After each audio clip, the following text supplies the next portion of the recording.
On this episode of The Flophouse, we watched That Awkward Moment. More like that awkward movie. What?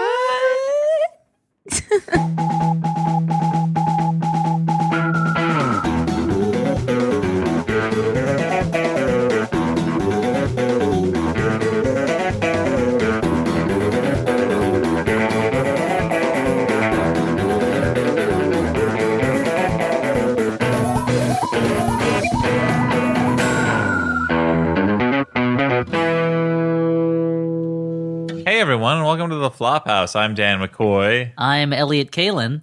And I'm Hallie Haglund. Surprise! Stuart, you look and sound different. You have a different name. No. I'm Stuart with a different name. Wait, hold on. That's Guys. the least convincing disguise. We have some news for the Flophouse listeners. Stuart was peeing in a fountain with Hallie, Oh, okay. and now they've switched, except they still use the names of their bodies. And Hallie is looking very Grey Gardens right now because she borrowed a sweater from my wife, which is slung around her. And your wife is Little Edie Yep. from Grey Garden. I married her for her money, and then that did not go well. I married her for her raccoons. I always wanted to marry a raccoon heiress. She's got many raccoons, some bitier than others. So, Hallie, thanks for joining us this week. Yeah. But she gave them all away to her nieces. What? I'm not sure how that fits into the story. So, Sometimes that happens with the ants. They will their raccoons to their nieces. Hallie, is that what your favorite aunt did to you? Gave you her raccoons? Tell us what your aunt did to you, Hallie. No, Show us on this doll where your aunt gave you raccoons. it was in my arms. And they were beautiful. They were like little bandits. So, unfortunately, Stuart Wellington of the Flophouse could not be with us tonight. Because he's dead. And one of us is the killer. It was me. Anyway, moving on. No, he's Mystery fine. solved. Another Elliot Kalin mystery. I solve them quick because I commit the crimes. No, I will take the blame for this to some degree, in that my stupid body got sick. My Stupid Body, which was your EDM album. Yeah. We were supposed to tape yesterday when all four of us could be here, and Hallie would be a special bonus guest. Instead, she is a replacement host. You've been upgraded. Yeah. And Or Stuart- downgraded because I'm a paltry replacement for a great man. May he rest in Abraham Puerto Lincoln. Rico, because that's where he is, bitches. Wow. Did Stuart tell you to gloat on his behalf? I don't understand. Yeah, he's in Puerto Rico celebrating the wedding of somebody. Some person who's getting married there. But this is a very special episode of The Flophouse, not just because Hallie's dropped in. Any excuse to say but, huh, Dan? I'll say it right now. But All right, it's a very special episode of the Flophouse. Explain, please. this is... I love special things. I love episodes. I love the Flophouse. I love explanations. So please give us one. Okay. This is the most magical time of the Maximum Fun calendar year. The Max Fun Drive. The Pledge Drive from Yeah. Max Fun. Maximum Fun, Maximum Drive, Maximum Pledge. Max Fun 2015. is a listener-supported network. It's like your PBSs or your INS PZARs. And Pizarre. Yeah, it's listener supported. So you are the listener. You got to support us because without you, where would we be? Nowhere. Yeah. In a dumpster. This Our is- bodies mangled by the killer. We come to you, but The once... killer's name, Hallie Hagland. Oh, wow. I mean, I'd be fine. I have an active life outside this show. We don't. Elliot, you really, you give away the endings to these mysteries very quickly. That's where the mystery comes in. It's like, when's he gonna reveal the answer? Right now. okay. They're called Elliot Kalin's one moment mysteries. Mm-hmm. Just a way to kill a moment. That awkward moment mystery. But before we get to that awkward moment, just The a Max word Fun Pledge Drive. about the Max Fun Drive. It happens but once a year.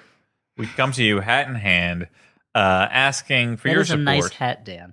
Thank you. Well worth putting Nobody, support I'll into. tell you guys, nobody's actually has hats or hands here. Fuck up. Hallie, it's the magic of radio. Fuck up. So we come to you and we say, donate, please. Pledge to donate. And how do they do that, Dan? Well, here's how you do it. You go to MaximumFun.org and click on donate. Sounds easy. Should be doing it right now. Mm-hmm. And if you donate, you number one, you support the shows that you love, and you can dictate which shows specifically that you listen to, so you know that the money that you donate goes to the things that you enjoy, and not some other thing that maybe you don't care about. Let's say you love this podcast. There's another podcast on Max One you don't like so much, Judge John Hodgman maybe, and you don't want to donate to that. Don't worry. You can delineate which podcasts get the money, so we get the money that you want to give to us. And it's a nice way to support us. It's a nice way to support the whole network. It's not just the talent, as it were, but but it's also the network itself. The network putting itself. out a lot of great material and supporting other great podcast artists. And you get pledge gifts. Pledge gifts. Now, there are different levels of pledges gifts you can get. At the $5 per month level, you get exclusive bonus content. This includes a bonus episode of The Flophouse. Now, people have been wondering, what would it be like if The Flophouse talked about a bad television show? Well, there's one way to find out. Pledge to Max Fun. You'll get Yeah. our bonus episode, an episode only available to Max Fun pledgers. Yeah. So if you don't pledge, you will never know what happened in the episode. You'll miss out on some funny jokes. Stuart's in it. No replacement co-hosts. And, that are maybe not as good. And, At $10 a month, you get a tote bag, a Max Fun tote bag. You like NPR? Pretend you're donating to NPR and get a Max Fun tote bag, but it says Maximum Fun instead of NPR. this is way better than NPR. Yeah. Therefore, it's a better tote bag. That was really mean, the thing that you said before About who? About substitute hosts? about substitute hosts. Well, I'll Just tell so you. you know, I came here out of the goodness of my heart because you guys begged me to come. That's true. And we changed the Cry. date on you several times like a bunch of jerks. We really appreciate you being here. Yeah.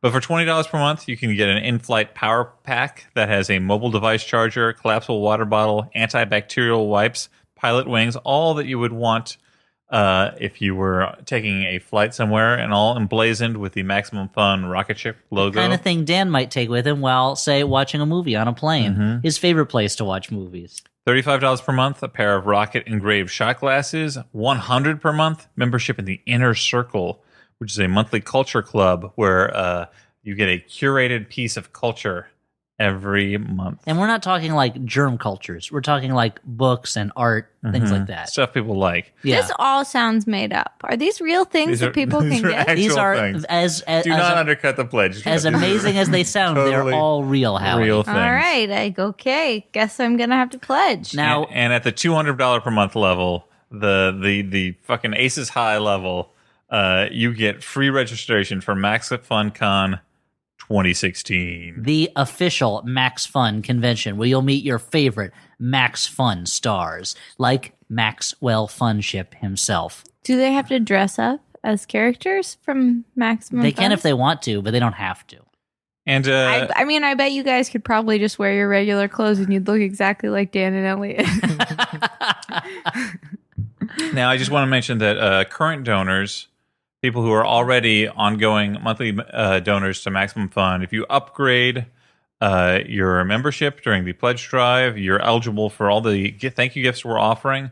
And also, if you're a current member, you can go to MaximumFun.org and say that you didn't have the Flophouse on your donation list before because we're not part of the network. You can shift over. You can say, like, I also listen to the Flophouse. Now, there's a goal this year of 2,000 new and upgrading members. Totally achievable. Eminently achievable, just with you guys listening to us right now. So here's what you should do. While you're listening to this, go to your computer and go donate, because you're going to forget otherwise. You're going to keep putting it off. You're going to be like, oh, I should really donate to that. I'll get around to it. It's not going to happen. How do I know? Because that's what would happen to me. So I think you should do what I should do, which is donate right now rather than putting it off for a little bit, you know?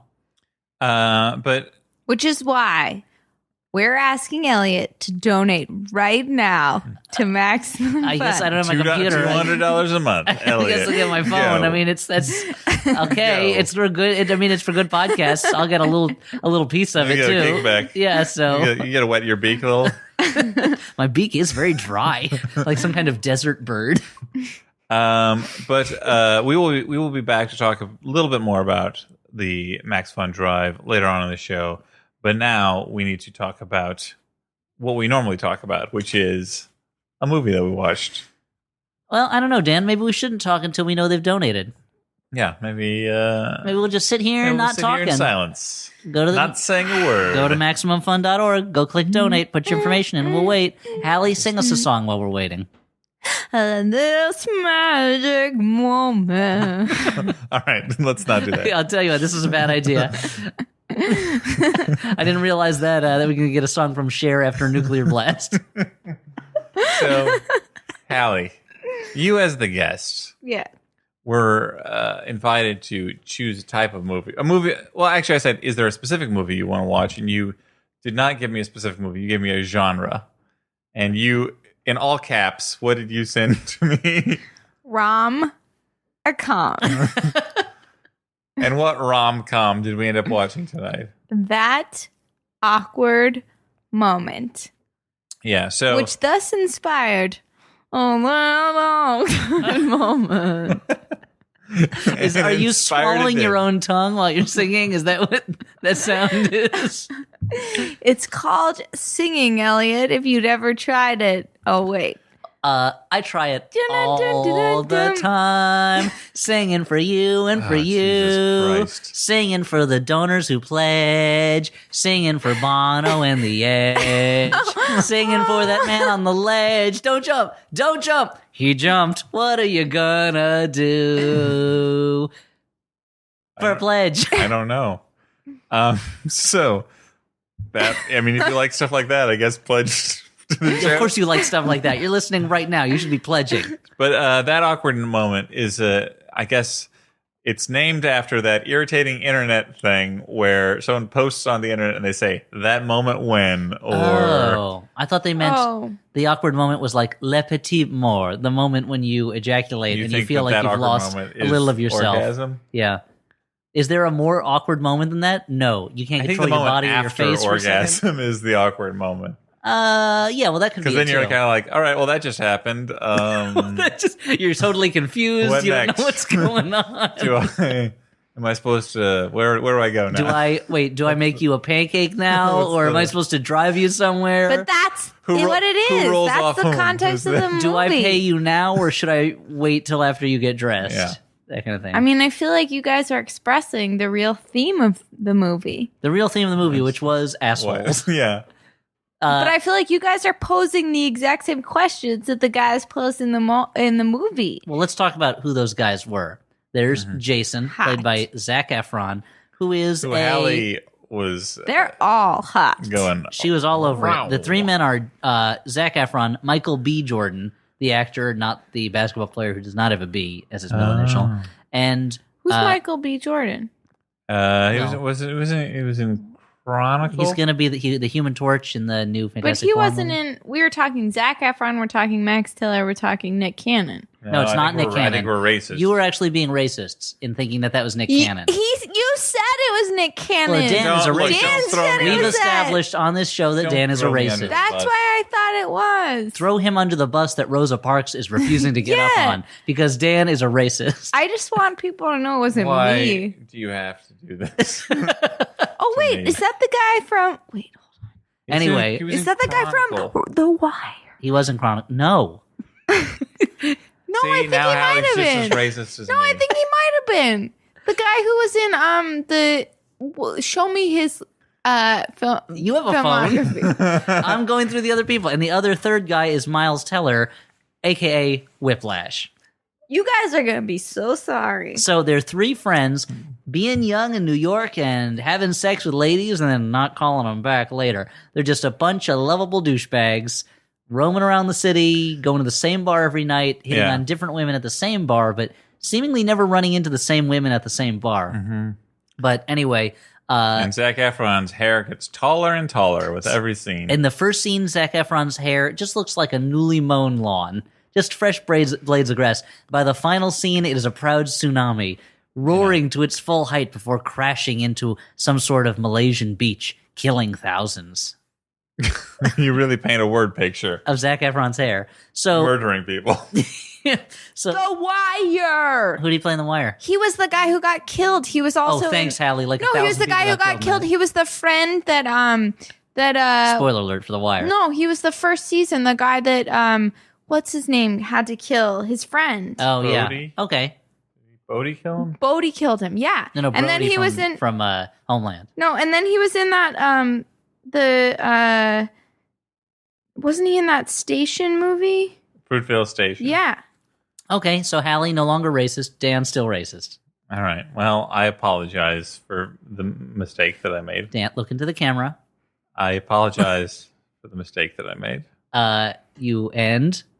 And You I will will be never paying do it again. reparations, Okay. as well as a large endowment to my penis. don't know.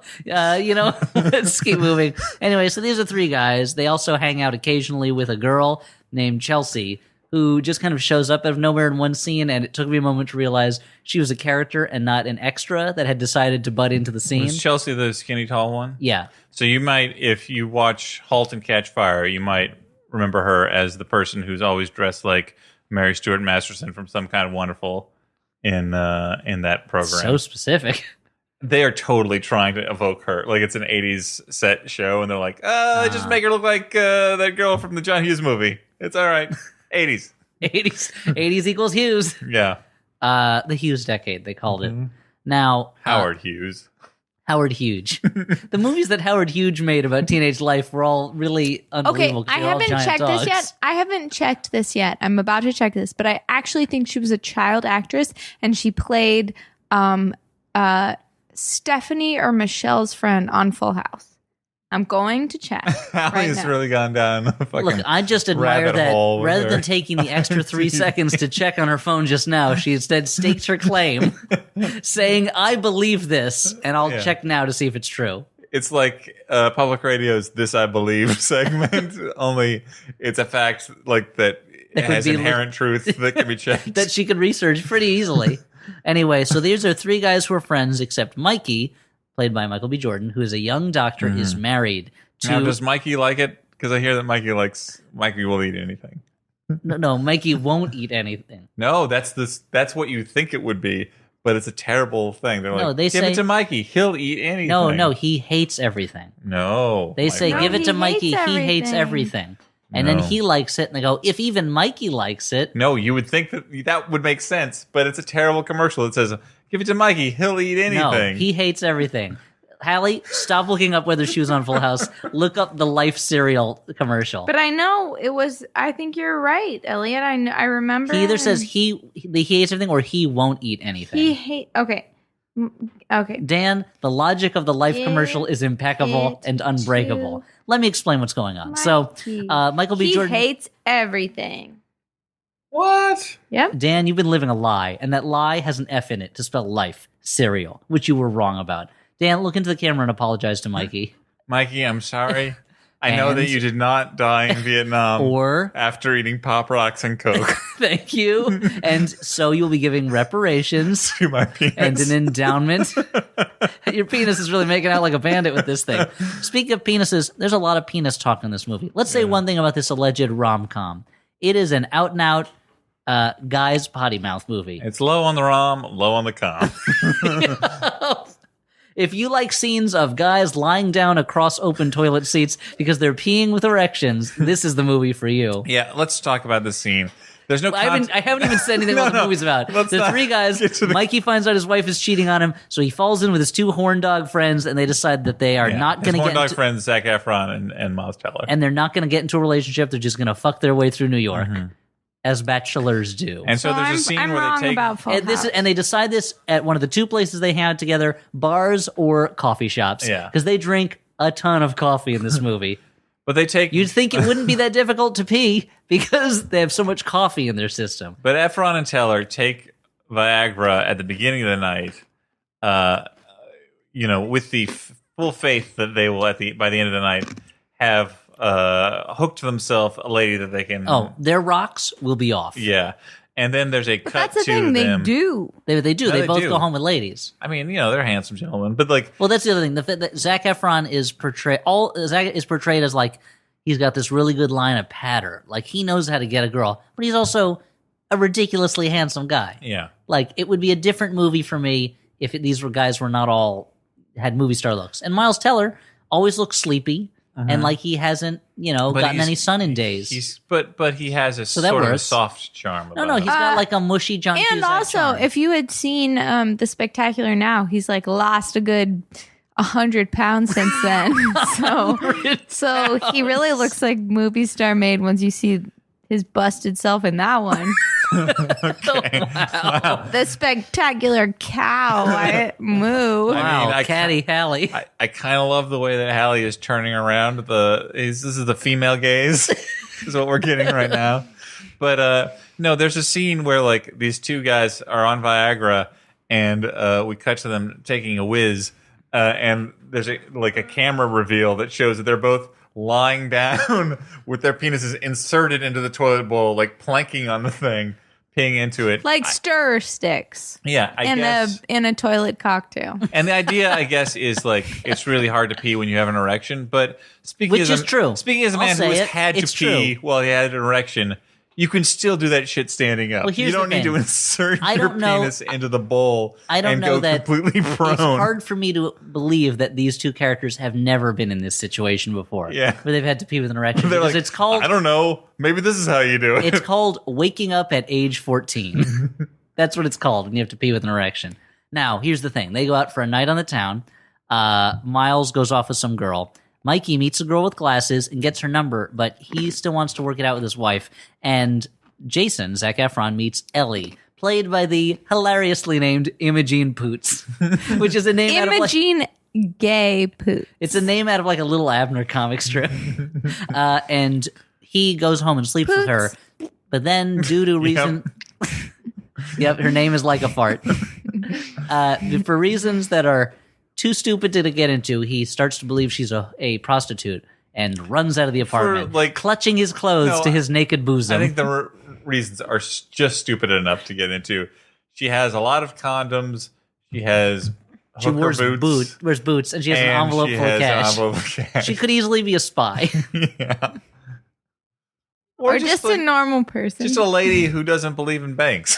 Like, Yeah, that's true. She's a Lyndon LaRouche follower who thinks that the whole financial system is gunning for a fall. I mean, she could be like a lot of good-looking people in New York who just got a huge envelope of cash from their parents who are supporting their lifestyle. That's what this movie seems to have a lot of. Yeah. Everybody has apartments, but they don't seem to work that much. Imogen Poots plays an author. Zac Efron and Miles Teller are like book cover co-designers. they work together. They work together and they play together. Here's why I would have run out of a the couple girl's of real apartment. chip kids. Because that makes me think there's like a Muppet Babies type show called Chip Kids about little kids who design book covers, Yeah. and their work is really innovative for a while, and then it seems to get kind of repetitive, Yeah. and then they become obsessed with old Batman toys. Chip Kids. When your books look kind of weird. That kind of stuff, you know? Yeah. Tempo would be a little different. Yeah. When your books look kind of... Not my tempo, Hallie. Whiplash. Starring Miles Teller. Starring Miles Teller and Just Kidding Simmons. Him tells. M-Tells, yeah. So the reason I would have left her apartment is because she didn't have a full bathroom, but just a toilet with a curtain around it. Not something I can handle. Gotta go. I need more privacy than that. Sorry, ladies. Yeah. Especially if you're Miles Teller in this movie, who Who's has a character chronic... trait- Oh, but he wasn't at that apartment. I know. No. But Miles Teller's I guess character he's has got irritable bowel. a running gag, which they kind of forget about after a while, where he just he takes a poop in Zac Efron's apartment all the time. They each but have, in his like toilet, not in like a weird place. yeah, it's not like that he's doing it strange. in his toaster No, or and something. it's not irritable bowel. He doesn't run in there like, oh, Well, we don't know that. We never see him before he's in that bathroom. I mean, he spends a long time in there, which is why they come out. Why he comes out and everyone's like, "Did you just take a shit because you were in there for so long?" Which wouldn't happen if you had irritable bowel. It would happen fast and furious. That's what that movie's about. It's about Vin Diesel has irritable bowel syndrome And Paul Walker goes undercover as a guy with irritable bowel. to get into the secret irritable bowel street teams. Yeah, it's when late at night It's called The Secret of the Ooze. they go out on the streets and they just poop in the street. Is that what the secret of the ooze was? That it was poop? Yeah. They lived in the sewer. What are you gonna do? So the three Rest guys. in poop.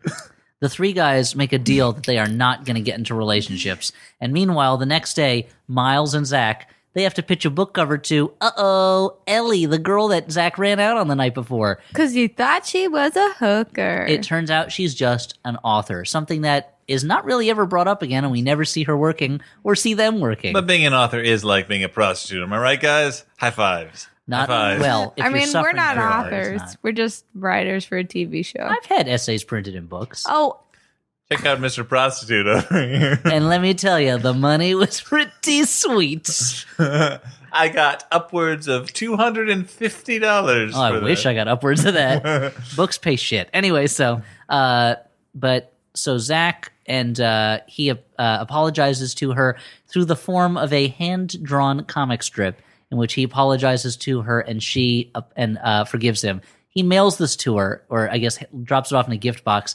Here's the thing that I think won her heart over. He had it custom framed. That's expensive. Yeah. That shows he framing cares. is crucial.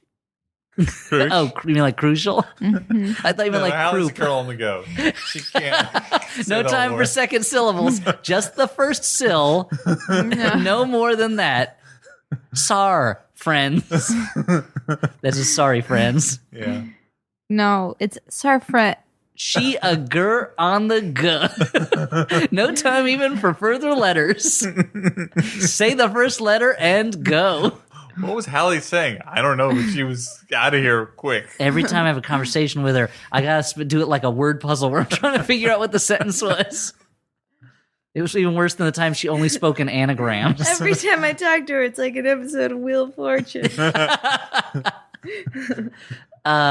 So meanwhile, Zach starts seeing Poots more often and starts falling for her. Meanwhile, Chelsea, the late Tang is what he calls her. because she drinks Tang all the time and she can't be understood when she talks. Daniel, Miles Teller, starts falling into a relationship with Chelsea. Remember their friend who's a girl who really only exists in this movie to date Daniel and to But sing I think at they one all point? went to college together. I thought that was the implication because was, like but- they were all invited to the Thanksgiving. Now, Everybody party. in this movie has a want. Miles Teller wants to get blowjobs and poop. Zac Efron doesn't want to be in a relationship, and Mikey wants to get back with his wife.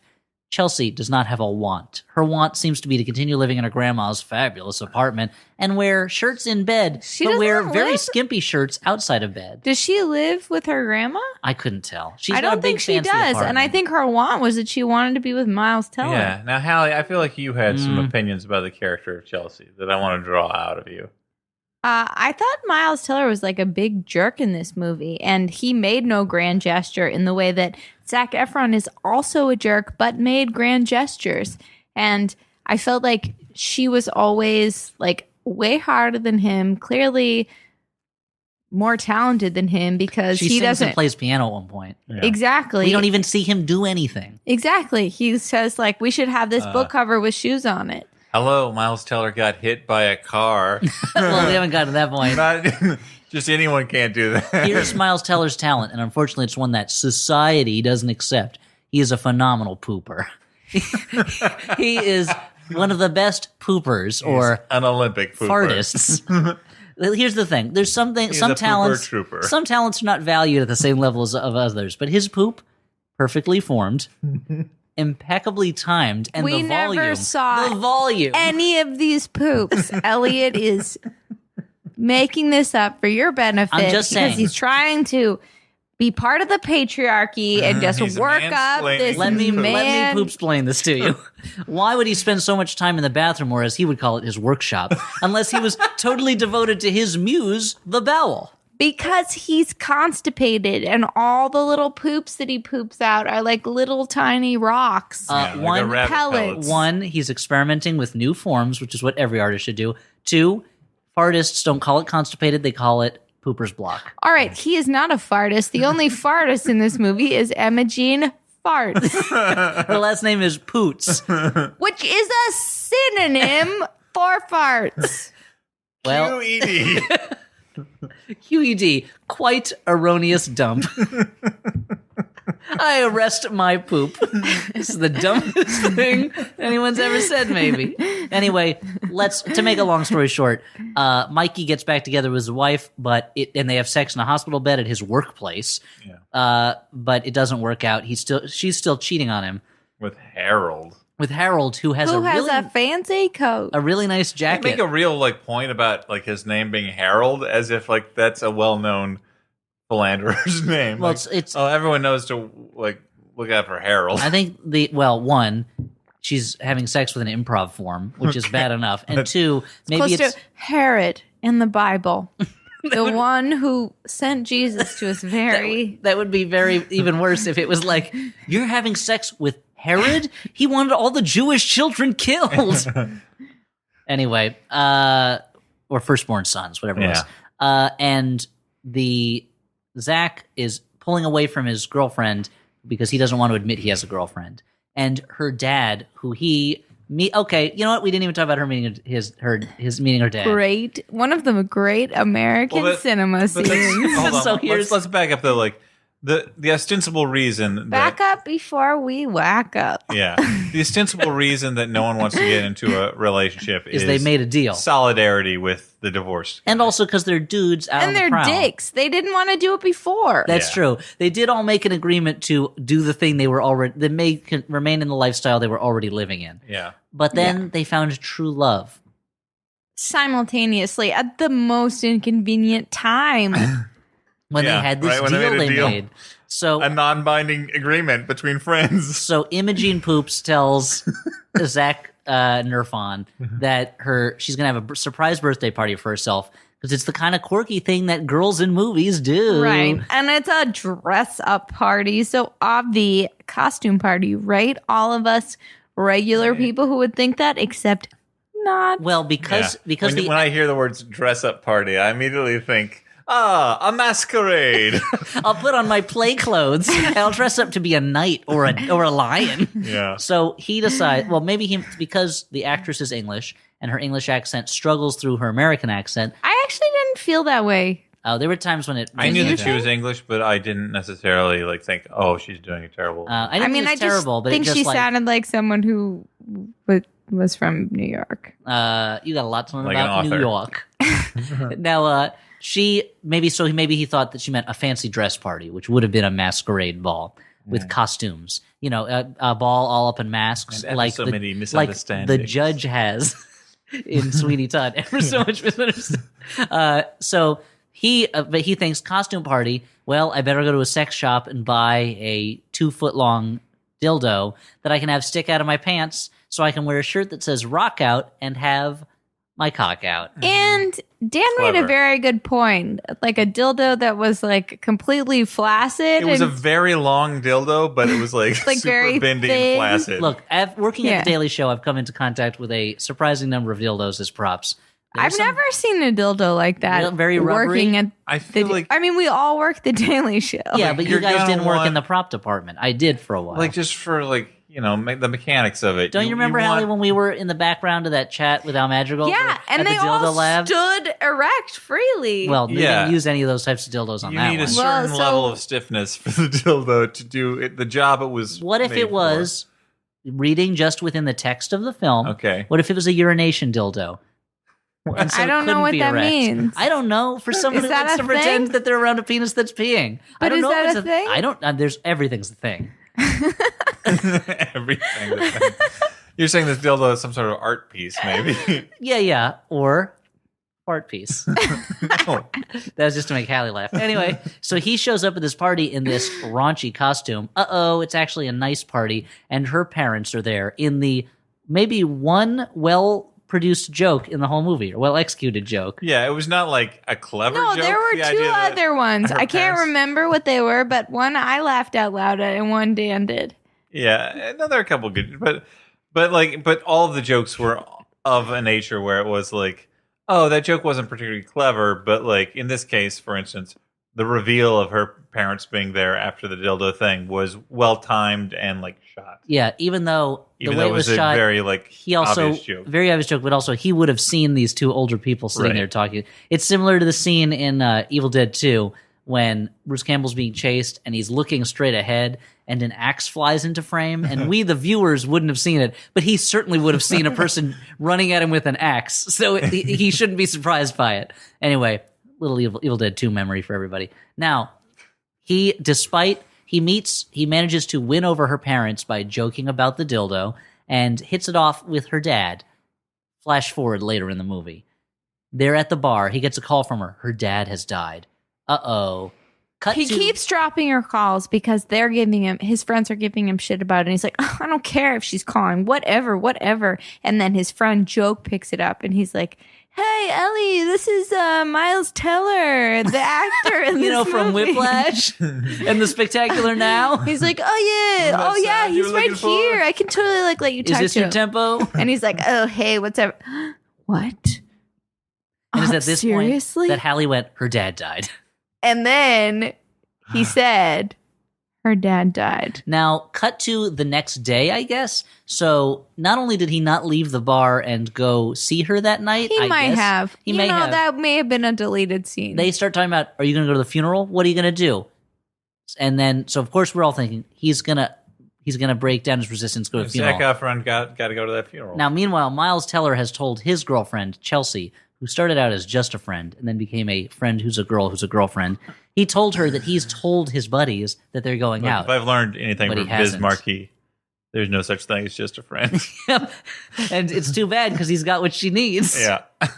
But so they all like meet up at Chelsea's big, huge I will- Thanksgiving party, I guess. I Yeah, don't it's a big understand. family Thanksgiving party that her three best friends from college are invited to because they like get into hijinks at the party and then she's supposed to be like, those are my boys. You know, so Hallie, what were you going to say? I was going to say, just in terms of. Oh, these men of mine. Yeah. No, but like, okay, so I think if I'm not wrong, she is introduced as a character who is part of their friend group from Yes. college. Yeah. They've all been friends for a really long time. And she acts as Miles's wingman. And he is a total jerk, but I could definitely understand how it's a more awkward circumstance for her and him to publicly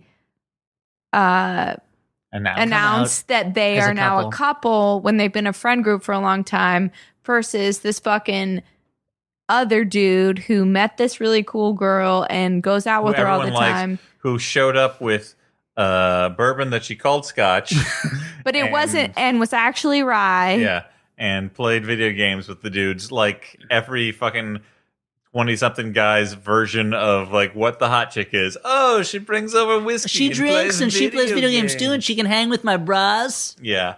There's no reason My why. brohemes or my brosifs get along I with mean, her. you guys are so provincial. You act like that doesn't, I mean, that's all it takes to survive in this universe. I mean, Trust me. I don't really care I've for lived video that games, so I don't like that part. But I do like whiskey. Well, so I if you understand traded that. instead of drinking and video games, if you put in going to movies and and still keep the whiskey, I don't know, like I'll take it. something else. Yeah, I guess. I mean, people are attracted to people who share interests with them. It's just there's this like vision. There's this. But they were like she there's was like not a- given much more in terms of her all personality. we know about her is that she is, I guess, an author of some kind. Yeah. She likes to do the things Zac Efron likes occasionally, and she enjoys parks. And she wants to go to Gramercy Park, the most exclusive park in New York. No, you guys are totally brushing aside the one extraordinary feature that every like male writer tries to write into a woman character is in it? this kind of movie, which is like she can keep up with me in conversation. That makes her an incredible woman, which is not an extraordinary trait of a woman, but it definitely is framed like this in the movie and in many movies like this, which is just like, oh my God, she's like funny and interesting and we can have a conversation. This is a woman above all women. She is a price above rubies. Exactly. That's true. The other women in this are either the two women who can kind of keep up in conversation. I mean, Chelsea are is more of like a Chelsea, keep up in conversation sort of woman. well, and she ends up with one of the dudes. Yeah. Chelsea and Ellie. Meanwhile, the wife is bland as Is in toast. nothing. She's got nothing. And all the other girls that they have sex with are just kind of like, whoa, whatever. Like, yeah, they have well, can we talk about a relationship? Okay, I gotta go. just like a woman. Yeah. Yeah. This is definitely the 1% of women are women who can actually have a conversation. I'm so happy to be represented in movies that are marketed to me. I don't know that this movie was marketed to you. I mean, totally it's a was marketed to rom-com. Hallie. Yeah. Hallie was It's like- not a rom-com. Hallie was like Zac Efron, I mama like. I mean, Mama Luke. that's the sick thing about it is like I definitely walked away liking this movie more than any of you two did, and it was That's most true. insulting to like my existence. That's a good point. I think that says more about you than about us. I don't know. It's probably society, right? So he had met her. He doesn't go to the funeral, basically. They all go to this big Thanksgiving party. He skips out on his girlfriend's dad's funeral, which is on Thanksgiving, which is weird. We give thanks that he's Like, that's dead. the only time they could get the cemetery. The priest, It Cemetery came was cheaper. the priest doing the service was like, I'm free that day because of the holiday, but I get overtime, but it's not. It's a secular holiday, so I'm not doing nothing at the church. I'm just darning my socks like it's fucking Eleanor Rigby or something. So they all go to the Thanksgiving party. I don't think he ever darns his socks in Eleanor Rigby. What the? yeah, he's darning his socks. Yeah. Well, something. Yeah, it's in No. the song. I don't think Father so. Mackenzie picks up the rice Christ at at the church where the wedding has been. Lives in a dream, waits at the window. Darning his socks. Ah! Now we owe Paul No, McCartney $1 million. No, just for that. Yep. Damn Wait. you, ASCAP. Is it darning his socks that she keeps in a jar? No, that's by a the- different verse. Yeah. That's Oh. Eleanor Rigby has a Albert- puts on a face that she keeps in Oh, a the jar by the door. Okay, It's I was really like, a beautiful song. Why did he keep those socks in the window? In a jar. Darning his socks. You know, in a- if it's like wet outside, he wants to. Yeah. change Okay. socks. Okay. I'm with you. He keeps them in a jar. This jar is one of those pickle jars where the top pops if it's been open, so I know it's sealed for It's a freshness. sock jar, and when he gets enough socks in there, he goes down to the sock arcade at the bank. Someone just He smashes it He open. trades it in for one big stocking. Yeah, he keeps them in his piggy sock. So they all show up at the Thanksgiving party. Miles Teller and Chelsea are doing it in the bathroom. Zac Efron wanders in to pee and catches them in there doing it. And then, because we need the other character to show up, Michael B. Jordan also walks into the bathroom Who just dumped his wife because she found out he was still sleeping with Harold. because he found out she was still sleeping with Harold. Yeah. You said the other way Oh, around. I was wrong. Pronoun trouble. And then he uses an elaborate wine metaphor to make the point that their relationship isn't working. They all get mad. They get into a fist fight when their secrets come out. It's a real secret and lies moment. And They all walk out of the bathroom while everyone is gathered around it, listening to their fight. there is in the background this creepy waiter who's like just kind of like weirdly like moving around with his head at a cocked angle like a Skeksis or something like that. Wow, this is a delicious moment. So I guess he's like Miles Teller's buttocks. Oh yeah, because they were doing Miles it. Teller and Chelsea were having sex in the shower, even though Chelsea was wearing He was wearing pants. a pantsuit. Well- not even pants, but a pantsuit. Those two love to do it with most of their clothes That's on. true. Most of the time when they're in bed, they have their shirts on. Very realistic. Yeah, Like- but like like a okay, fat it's kid at a pool. impossible. They But let she them was have sex wearing a with their shirts pantsuit, on. and it's impossible to have sex without either taking a bottom or a top off. And if you're wearing a pantsuit, They both Say, have to even if come you off. just have a top off, it'd be pretty difficult to have sex Yeah. unless you've got a belly button vagina. I mean, Here's the thing. Maybe she was wearing those split pants that Yeah. little Chinese kids wear so, wearing so that they can just squat in the street. Maybe, I mean, she says skinny is split a little crotch Chinese pantsuit. kid. Yeah, So maybe that's she was possible. wearing a crotchless pantsuit to her family That's Thanksgiving. possible. So She knew he was coming. so he walks out pantsless from the bathroom. Cut to No full frontal. Sorry, ladies. sorry, ladies, if you're looking to see his drumstick. Gross. It's so gross. I've never. Now heard I have an image of a different version of Whiplash where he's just drumming with his penis, but he still does that amazing solo at the end. But his and penis. he's plunging his bloody penis I was thinking. into ice water. For some reason, when you said that, I was thinking of like a chicken drumstick, and I was like, "What penises are shaped like that?" Colonel Sanders. He had a drumstick penis. Okay, let's sum up what happened. This has in been a movie. really salty episode. Yeah. But anyway, That's what happens when Hallie's here. they all patch it up as friends. And out of nowhere, Miles Teller gets hit by a car. So he and Chelsea have a hospital makeup. Yeah. And Zac Efron goes to a book reading that Ellie has organized, and he reads a short story, I guess, that he wrote that is about their first meeting. He didn't. and- He wasn't reading it. He was just winging it. He grabbed a random book and then he was winging it. Oh. No wonder the structuring was so patchy. And his use of theme and image was juvenile at best. And they make up, right? Yeah. Yeah. So, and that's So the end of the everyone And as like in a Shakespeare play. I was just gonna say, as in a Shakespeare comedy, they are paired up Yeah. at the end, and the villain is, I guess, chased out of town or thrown in jail. Whatever happens to Shakespeare villains in comedies. You know what the villain is? Just humiliated. Usually, I feel like. Yeah. Male hubris. Yeah. Except, and Michael B. Jordan calls the glasses girl that he met at the bar earlier in the movie. Like months before, like And she was like, I've been waiting for you to call. she's like, I haven't had any dates in between now. I'm still. Totally I was saving single. myself for you, guy I met I'm a briefly in bar. beautiful woman who somehow only had this one time a couple months ago someone show any interest in me. Yeah. So was that awkward moment when we finished watching the movie and we were like, why did we just watch that? And Hallie went, that was great. yeah, no, it's time for final judgments. Was this a good bad movie, a bad movie, or a movie you kind of liked? Hallie, let's go. Oh, to you. no, I think I should go last. Elliot. I thought it was a bad movie.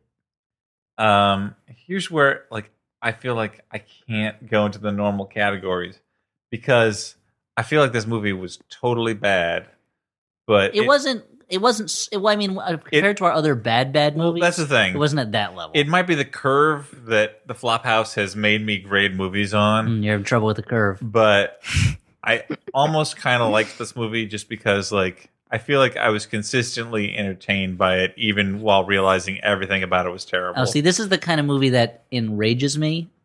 So I just don't like those. I don't like those kinds of guys. I don't want to see them redeemed. No, they're a because bunch I of don't like assholes. them. I don't want to spend I time just with wasn't them. bored by it, And I it guess. captures a thing that I feel like there's this feeling that especially that like young men who aren't super social and don't get a lot of dates, a feeling that I certainly had when I was younger about New York, where it felt like there was just this like these free floating currents of sex in the air that some people knew how to capture and other people just could not locate or identify or hold on to. So you're saying you're a men's rights activist, right? That's what you're No, saying. I'm Alex? saying like I have no sympathy for characters in a movie where their problem is like, oh, I'm just having all this sex. I don't know what to do. Oh, my penis hurts from all the sex I've been having. Right. Oh boy, I'm such a man child. I don't want to grow up, and I'm just doing it all the time. I have no sympathy for them. Yeah, no, I understand. They Allie, have no ambition. what do you have to say? No, I don't think you finished your explanation. No, You were know. saying how much you liked it. No, I was saying that I thought that objectively it was not a good movie and all the characters were bad people, but I was still entertained by it. I was not bored by it, so I kind of liked it. Kind of liked it. Yeah, I mean, I found it problematic to the extent that the characters we were really being asked to relate to are like a bunch of dudes who like, yeah, I get it. Like, why should you want to like like girls. It sucks so bad to like them. And as a girl, that's like, what the fuck? But honestly, Well said. but I guess, I mean, it offends me that this is like a document of pop culture because it exists. And so I guess it exists in some reality, but because it is so far from like my actual experience of like culture in New York, and like probably it exists, but like I don't hang out in fucking Murray Hill with a bunch of frat dudes. Murray Hill referenced in this movie. This movie is influencing you in ways you didn't even realize. No, but like it's enough of a non-reality that like it makes me angry that it exists as a cultural document, but like I can have enough distance from it as like a rom-com that I'm like, yes, let that man be tamed by the woman who deserves him. So I had very complicated feelings about this. But like basically, if this is supposed to be any like real item of culture, I mean, I don't think the movie was aiming high or attempting to mirror reality in any way. I mean, that's what scares me though. I think it like might I don't know. It's just about that awkward moment, you know, guys. That awkward moment. But the Whatever awkward fuck that moment. refers to. But no, Close to it's exactly the awkward moment is last like. I mean, I feel forever. like it's pretty clear that the awkward moment is like the moment when the girl asks Yeah. the dude to be her Like boyfriend. Zac Efron talks about how it's never good when a girl says so. Yeah. Because it's always going to be with, so where is this going? Or, so what is this thing we have here? And the movie is about, I'm sure there are plenty of guys who have that fear where they're like, I want to fly free, man. I don't want to be tied down to some lady with her lady parts. But the lady parts, by the way, was the Western that I wrote. But I have so little sympathy for those characters, and I don't want to see them. I don't care if they learn their lesson or not, basically. Yeah.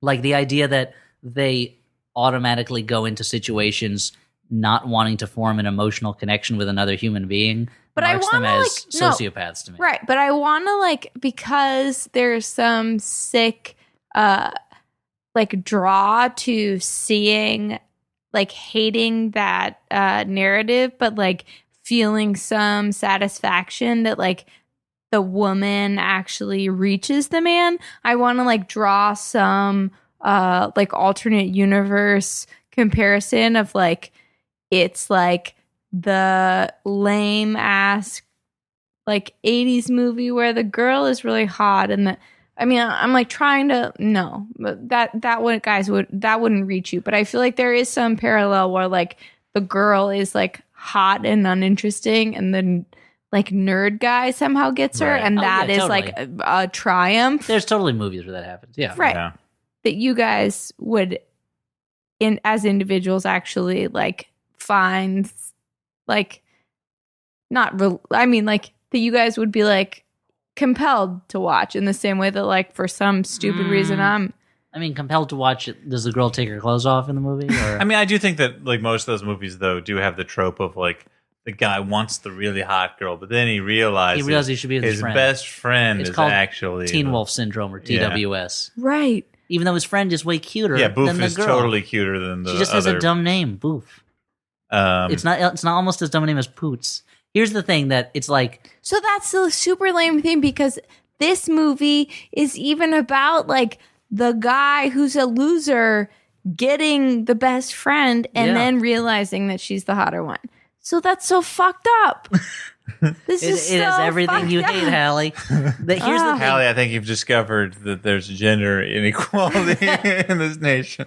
I also don't like. So he wins back Ellie. So do they have a future now? Is it just gonna be like a funny story? The time that he didn't show up at her dad's funeral, like, hey kids, let me tell you about the time your dad didn't show up at my dad's funeral. Like that's a terrible thing. Or is she just gonna lord it over him You for the see, rest of her he life? made an agreement with his two loser buddies. Honey, I don't know if I can make it to that work thing you have tonight. Oh, really? Because I remember another thing you couldn't make it to when one of my parents died. All right, It's not a right. dysfunctional relationship. All right. So wait, what was the designation? Mixed. The designation is mixed. Okay. That awkward moment you broke our system. We got to move on and just once more remind folks that it's Max Fun Drive 2015 time. Max Fun Drive 2015. Pledge often, pledge early. If you go to MaximumFun.org and click on donate, you can donate to all of your favorite shows. Donations support the shows that you listen to. You're able to designate which shows you listen to. Designate the Flophouse. And if you donate, you'll feel great when you listen to the show. You'll know you're contributing. You'll help us reach our goal of 2,000 new and or upgrading members. You'll get great pledge gifts. I won't go through them again because we talked about them But earlier. minimum pledge is $5 a month. That's very little money. Think about it. That's $2.50 an episode of the Flophouse. You can't even buy a comic book for $2.50. And yet you're getting an hour's worth of entertainment with your three best friends, Elliot, Dan, and Right. Stuart Sub TBD. And and at the $5 a month level, you get the bonus content, which at this point you're not getting just the bonus content for this year. You're getting bonus content for all the previous pledge drives years. So that's tens of hours of different podcasts, not just us, everyone on the Max Fun Network. And $5 is just the minimum. You can pledge more than that, and you Right. get more for it. And there also we have challenge donors. Yeah, you get a collapsible water bottle. That's pretty sweet. Just grab a Ziploc bag, Whoa, ladies. you're going way off message. A Ziploc bag, full of water? How are you going to drink out of that, Hallie? But I also want to mention that there are challenge donors. Challenge donors. Current members who are pledging money, be it a nickel, dime, or quarter per each new or upgrading member. So your money can be not matched, but Augmented. by... You're actually helping us to get even more than what you pledge when you pledge. And it helps keep the network alive. It keeps us doing this podcast. Because frankly, guys, this podcast takes a lot of time. And I've got a baby at home. And We got to make it worth my while, if you know what I mean. I'm doing that thing with my hands that means money, please. And if you're a current member, think about upgrading. You will get access to all of the new pledge gifts. And also, if you're a current member, why not just go to Maximum Fun and select the Flophouse as one of the podcasts that you listen to. You should be doing this right now. If you didn't do it at the beginning of the podcast when I told you to do it right now, I'm disappointed in you, and you should do it right now because you're going to forget otherwise.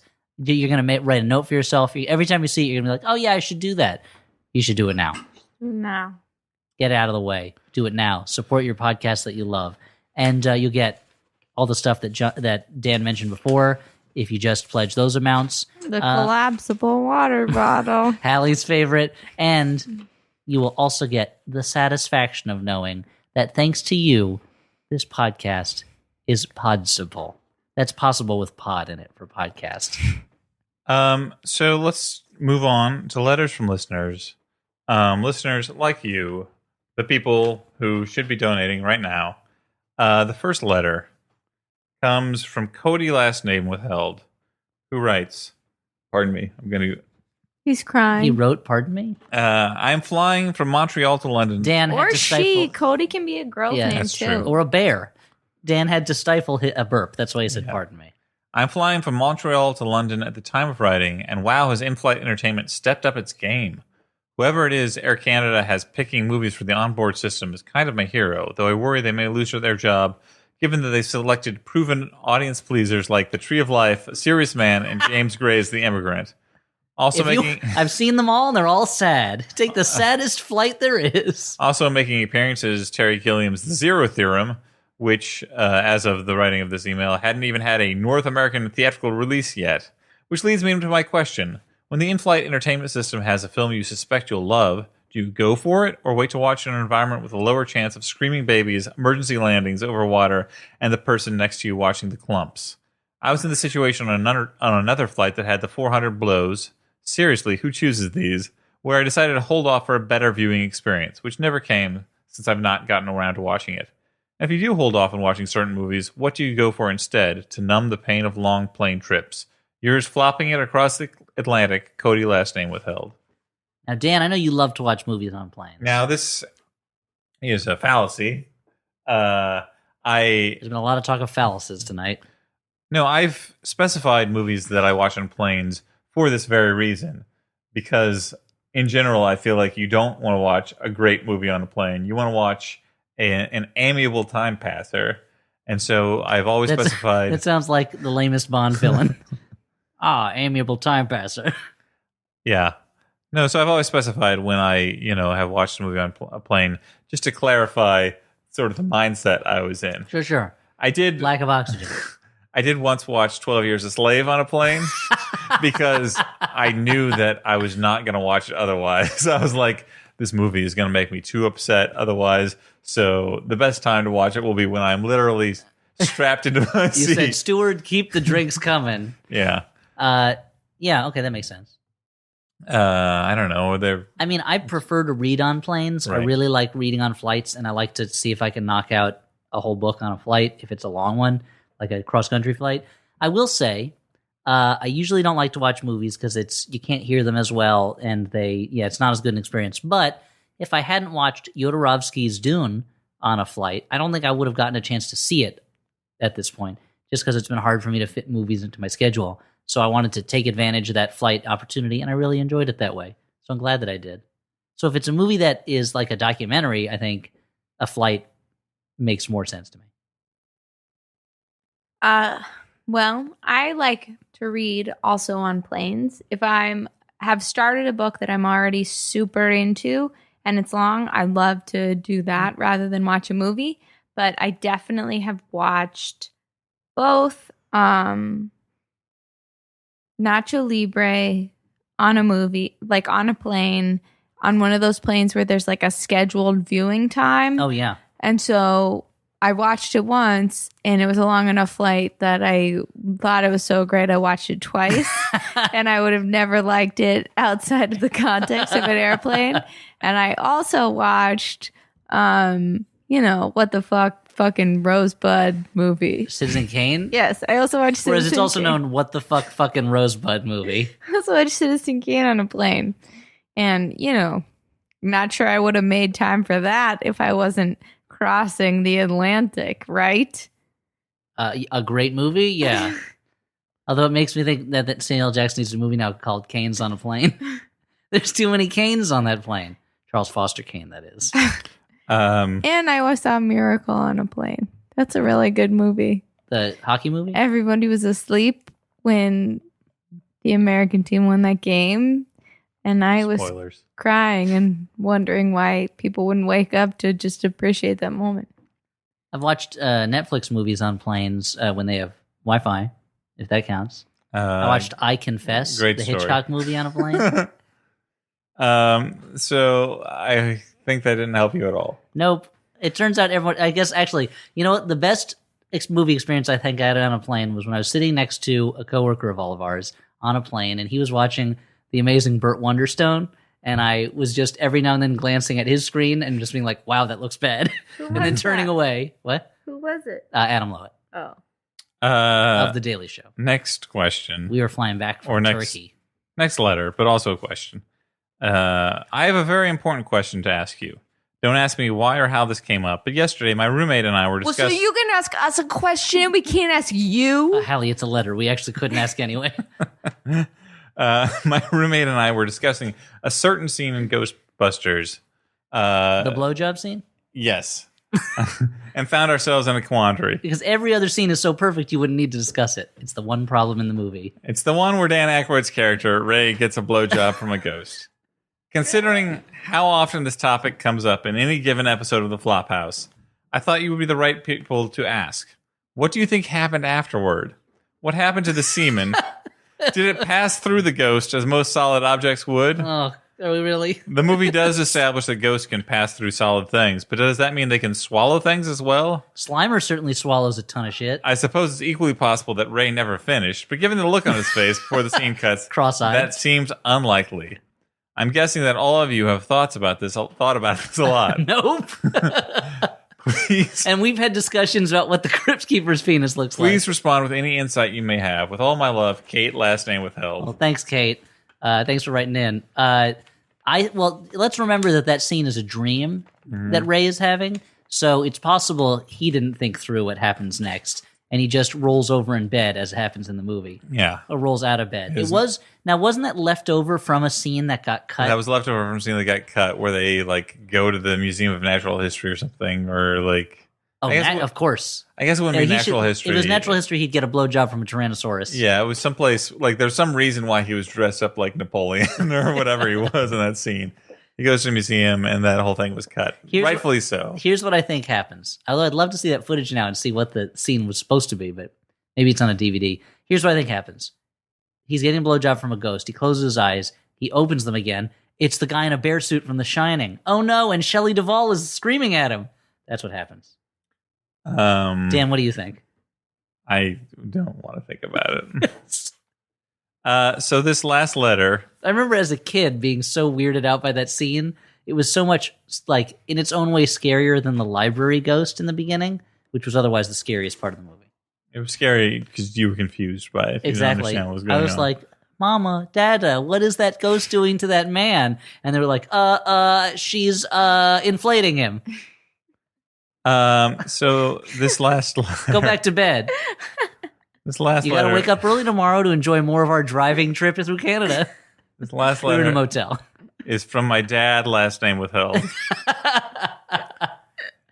My dad writes during. So let me Is guess that what his your last really name dad? is. Yeah, It's really your dad? yeah.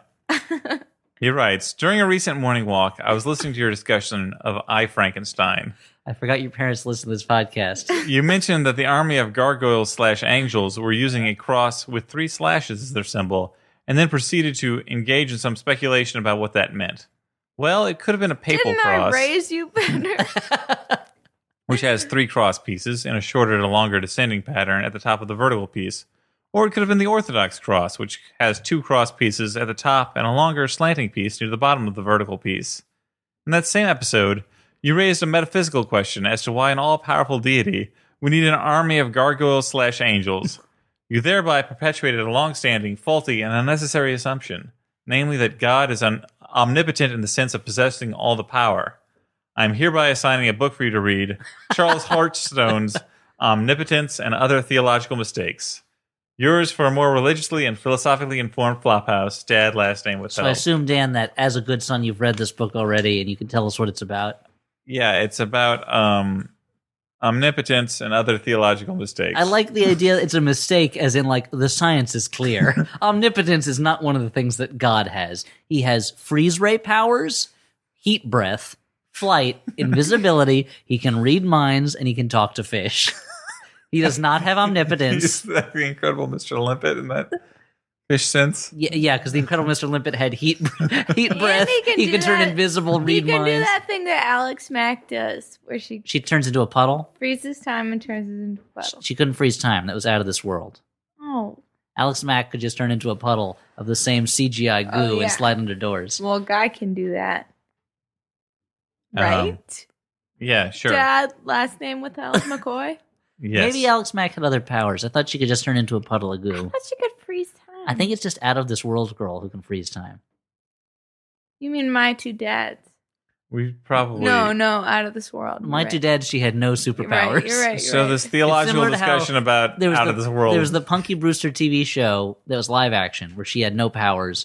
And there was the cartoon show where she had a floating Punky magic kind of hamster from Brewster. another planet. I always want you here with me. Oh, so many residuals we should be paying to. Well, that's why we need these pledges, people. You got to pay our legal bills against Paul McCartney, composer of the Punky Brewster theme song. So thank you for setting us theologically Are straight. we sure that Paul McCartney wrote Eleanor Rigby? Well, it was probably credited as McCartney-Lennon since all their songs But since were, he depending on who sang wrote it, I would But say yeah, usually they would sing the songs they wrote. All right.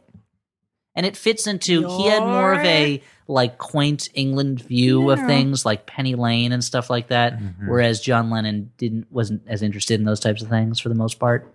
and it's more Which is emotional. not to say that and he John didn't- Lennon was less interested in emotions. Well, I don't know about that. I mean, Yeah. he was the only one who ever fell in love.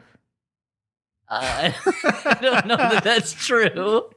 You mean in history, or Of the Yeah. Beatles. Yeah. You know. what about the "In My Life"? That's a pretty emotional song. That's true. All right, fine. You've disproved my thesis. Just like your dad disproved your omnipotence thing. Tell your dad you love him and go to bed. I love you, Dad. Anyway, That was sweet. let's I love you too, Dan's dad. move on. Hey, Dan's dad. I'm not ready to say yet. When she is ready, you'll know. Because she'll get a Skywriter. Let's move on to the last segment of the evening. Recommendations of movies we actually liked. Oh, no. Did you forget that this is part of the Don't worry podcast, about Allie? me. Okay. Was that a I threat? don't know whether that's a yes or no. But I'll start off. I watched a movie called Cold in July, That doesn't make any sense. which is it's based on a Joe R. Lansdale book, Oh. and it stars Michael C. Hall, Sam Shepard, and Don Johnson, which is It's a pretty interesting an cast. interesting cast. Michael C. Hall and Sam Shepard, excellent as you would expect. Don Johnson has aged into a very fun character actor, and it's a Texas noir. It starts with Michael C. Hall shooting an intruder into his house. Wait, he shoots the intruder into his house? An intruder intrudes into his house, and Michael C. Hall is a mild-mannered. He doesn't have like a cannon, and he No. shoots the intruder out of it into his house. Michael C. Hall is a mild-mannered gentleman who shoots an intruder, and then discovers that the cops might be lying about who they say the intruder was, and to say any more would be too much. There's a lot of twists in the movie. A betrayal to Michael C. Hall. Yeah, I would say that the number of sort of like twists and unpredictable turns that the movie takes might be too many. Actually, like it might skew too far in the direction of like, well, this doesn't necessarily like hang together as a story. I'm not really sure what it's saying, but the fact that the atmosphere is so good and the performances are so good still make it really entertaining. It kind of has some of the same tone as Blue Ruin, not as good, but I recommend it. If you like something like Blood Simple, also, you might enjoy Who doesn't like Blood Simple? Cold in July. So that's my recommendation. Elliot? Should I go next? Okay. I'll go next so you Okay. can finish it off. Okay. I don't know. So I would recommend. I don't know if any of you guys. I'm sure many of you guys, unless you guys are too cool for this, but I've been pretty caught up in the whole Robert Durst mystery unfolding arrest scandal. But Sure. that started actually, a handful of years ago when I saw the really bad movie. No, it's not really bad. It's a good. No, I'm recommending it. So if you're interested in the genre of Robert Durst, Is that a Very genre? small. the movie that piqued my interest initially was All Good Things, which is the dramatic, It's a Adaptation? dramatization. it's a dramatization dramatization. of, and it's the same guy who, like, this was his window in. The guy who directed it, whose name I should know. Andrew Jarecki? Yeah, The so- Capturing the Freedmen's guy? Yeah, and so he directed this All Good Things movie, which was Ryan Gosling. Gosling starring as Robert Durst Oh, and Kirsten right. Dunst starring as Kathleen, whatever the fuck her name is. Durst wife. No, McCormick? Was that her name? I don't know. I forgot but that the- movie existed. But yeah. his wife who disappeared. And this was like what initially, like, Robert Durst saw this and reached out to Dworecki. Am I I saw that pronouncing it? movie you made I don't about how know. I'm a murderer. And was like, oh, like, you're the only one who, like, really understands me. Like, I want to do an interview with me. I want to do an interview with you, which they developed into this HBO series. But it's like, if you didn't have the actual record of the real Robert Durst talking to you, it was incredibly fascinating to just hear this story. And it's so poorly cast with, like, Ryan Gosling as this guy and Kirsten Dunst as this woman that it's, like, just weird enough and fascinating enough to, like, see if you're wrapped up in the whole news story that's unfolding. Huh. So I would recommend that. And it's, it's engaging. Like, you want to watch it. What was the name of the movie again? All Good Things. All Good Things.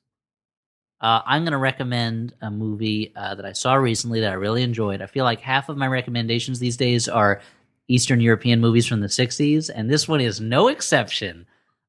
This is a movie called Man is Not a Bird by the Serbian, at the time Yugoslavian, but now Yugoslavia doesn't exist anymore, Serbian writer-director Dusan Makavejev, I think his name is pronounced. And it is like a lot of these kind of Eastern European new wave movies from the 60s when things were loosening up slightly around the communist film industries, but not quite enough yet. It's kind of like a French new wave-ish type movie filtered through a Yugoslavian communist lens about a couple different types of characters, but mainly about an engineer who comes into this kind of depressing town built around a metal refinery, and he's going to install in a mine. He's going to install this new mining equipment, and while there, he rooms at a house run by this older couple and their daughter, who is younger than him but is a young adult, and she begins to kind of woo him, and he woo her back, and they have this brief relationship that at the same time becomes a metaphor in some ways, or the things around them become a metaphor for life under a communist government.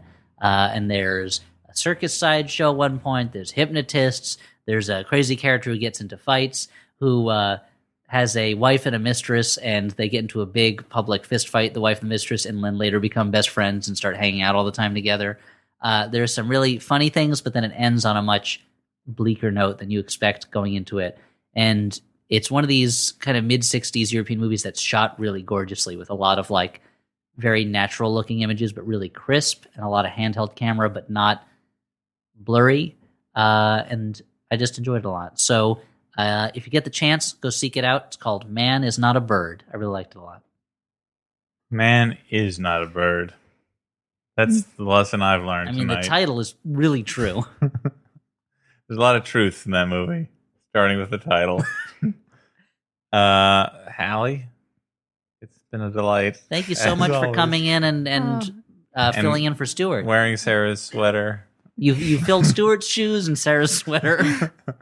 Thanks for watching this movie with us and enjoying the rom and the com. Oh, thank you for having me a lot. You're welcome. A lot. Very much. And listeners, hope you enjoyed this episode, and show your enjoyment by pledging. What do you get when you pledge? You'll get the bonus episode. So really, twice as much Flophouse as you're used to if you pledge at MaximumFun.org. And a collapsible water bottle. Okay. I mean, anything that you really want this collapsible water You keep bottle. mentioning it, and your birthday is coming up. But for the Flophouse, another episode. I've been Dan McCoy. Was that the subtitle of this episode? Yeah. Another episode? Another episode. Like another 48 hours? It's not a very well thought out The subtitle. Flophouse, another episode. Yeah.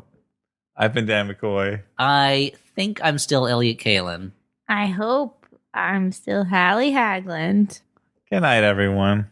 Yeah, you pet that cat, Hallie. Whoa, that was weird. You pet that cat I don't good. like that at all. Stop it. So we watched a pretty heavy movie tonight, people. So we're just probably going to get a lot of that dynamic. Yeah, I mean, if either you need to cry, because I know I will, just feel like this is a safe space. Dan is crying, People I mean, die but he's biting his fist at the same I time. cried. So he can't. because his fist is a delicious. tear. His fist is made of. Fondant. Ugh, but then it tastes terrible. I'm fond of it. So this has been a bunch of unusual bullshit. Yeah, so let's start with the episode, maybe. So let's start the show. You might even want to delete what just went. No, this Okay. is all going in the outtakes. That really? Not really out. Energy. Good work, Hallie. You can't spell Hallie without E for energy, and H for Hell.